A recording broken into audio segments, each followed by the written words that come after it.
Hello and welcome to another episode of Insights. My name is Bill Russell. I'm a former CIO for a 16-hospital system and creator of This Week in Health IT, a channel dedicated to keeping health IT staff current and engaged.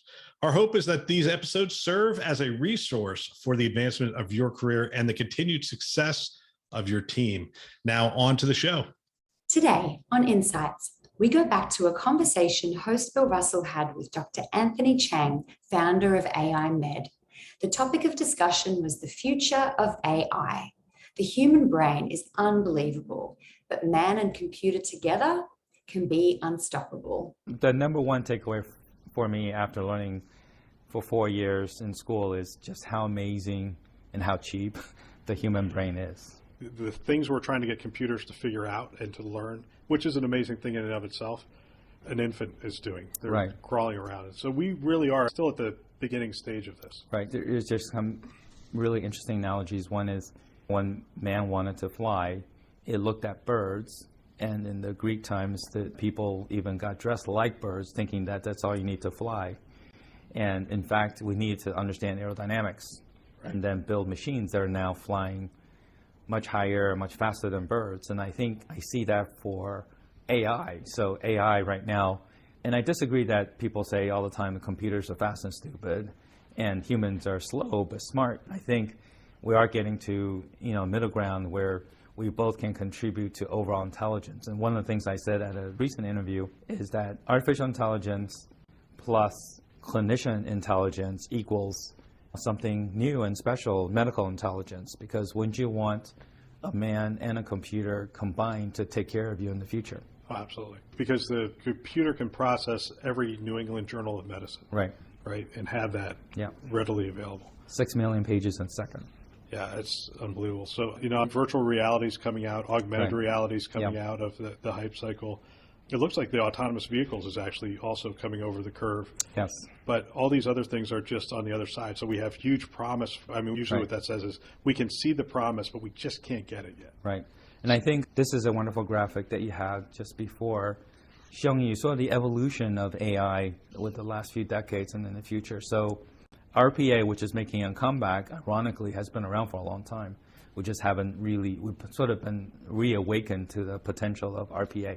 And something about AI that's good to remember is don't go for the moonshot project with millions of dollars. In fact, the biggest and the fastest ROI could be the mundane project that a little RPA can take care of in your revenue cycle or in your decision-making process. Absolutely. At the JP Morgan conference, Tony Tersini, CEO for Ascension, got up there and started talking about RPA and how they applied it to their call center and saved millions of dollars. In fact, what was interesting to me is he said, not only are we taking this service that we now done to other health systems, we're actually doing it for organizations outside of healthcare because they had done such a good job with. So, and actually when people say to me where I should start with AI, we're getting ahead of ourselves, but where I should start with AI, I rarely point them in the clinical direction. I almost always point them in claims processing, fraud detection, security. There's so many areas you can point at that it's not life and death yet. Right. Not that you shouldn't be looking at those other cases, and we'll get into those, but there are a lot of places that improve the cost of healthcare, improve access. Yes, it's sort of like multidimensional. So if you think of artificial intelligence as a orchestra, right now machine learning, deep learning is getting a lot of attention. So I sort of equate that to the string section. And obviously there are many sections to the orchestra. So someday soon, hospitals, healthcare organizations are going to be able to have amazing music with all the sections playing in a wonderful symphony and also together. Because right now there's a lot of cacophony, everyone's doing their own thing. You can have in the same hospital, perhaps the management is doing a little RPA and not know that their clinical data science team is working on the sepsis prediction model, and yet it's all under the umbrella of artificial intelligence. We were using AI, and I didn't really categorize it as AI, which kind of surprised me. I was wondering if you could just sort of walk us through in terms of where is it in practice today, and where should we be thinking about it? AI is really up to our imagination in terms of what the return is going to be. I don't think anyone can just tell you right now what the return is. But I think, for instance, the area of cybersecurity could be much bigger because I think as we learn about data protection and cybersecurity, there's a lot of instances where we need to have that, especially if we're going to share data. So that I think that's underrated. And if I could drive that one home, we had implemented a lot of tools, and each one of those generates log files. The log files got so massive, Right. I couldn't build a big enough team to go through those log files. We had to implement the ability to essentially a big data store, and then the ability for computers to identify anomalies and pull those out. Right.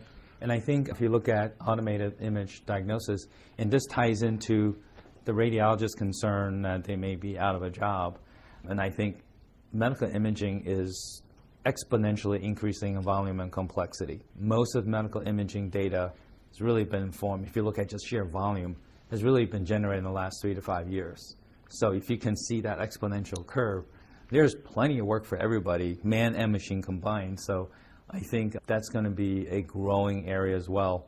And then the future areas, RPA will be really big in terms of helping with the administrative burden, as well as I think the eventual sort of AI promised land is going to be using cognitive architecture on top of deep learning, so that you have something I call deep thinking, which is deep thinking or deep cognition is going to be what medicine's going to need, because medicine and healthcare is much more complicated than a simple game. So what should I be telling, I'm a healthcare leader, what should I be telling my radiologist? So computer vision now can read these images. The other thing I heard about is that the computer can look for 100, 1,000 things, whereas usually the radiologist is looking for one specific thing or whatever. And so even having a computer go back and look at all these images could identify some things that weren't found. Well, I think what we could reassure the radiologists is that you actually need both man and machine to have the best result. And I think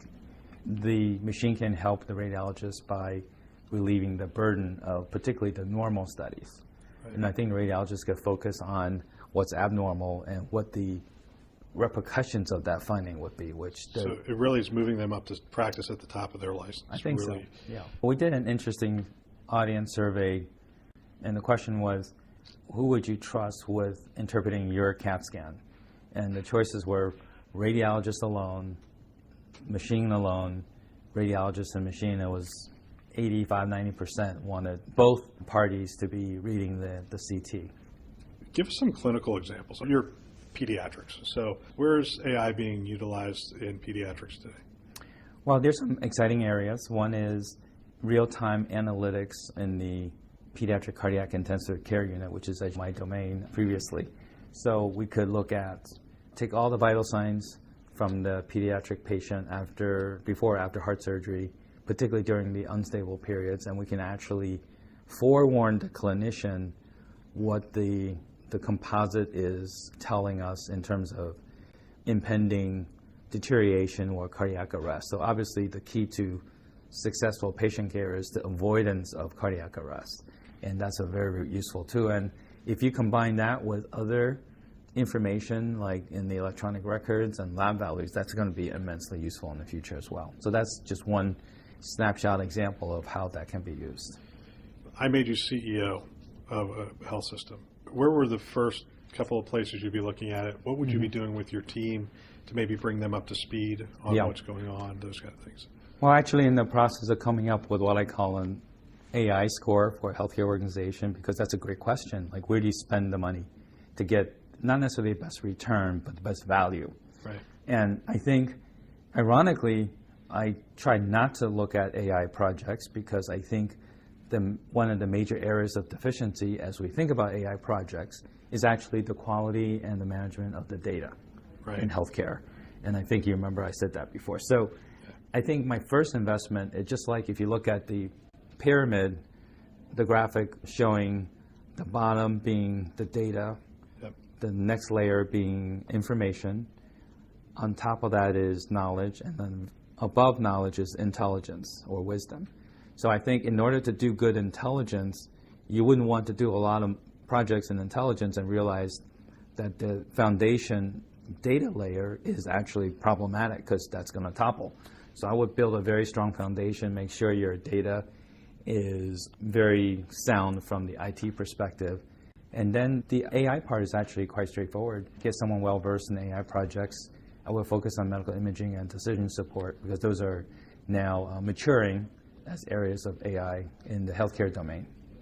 Wow, thanks for tuning in. Another great episode. If you have feedback for us regarding this content and materials, or if you would like to help us to amplify great thinking to propel healthcare forward, which is our mission, please send us a note at hello@thisweekhealth.com. Thanks for listening. That's all for now.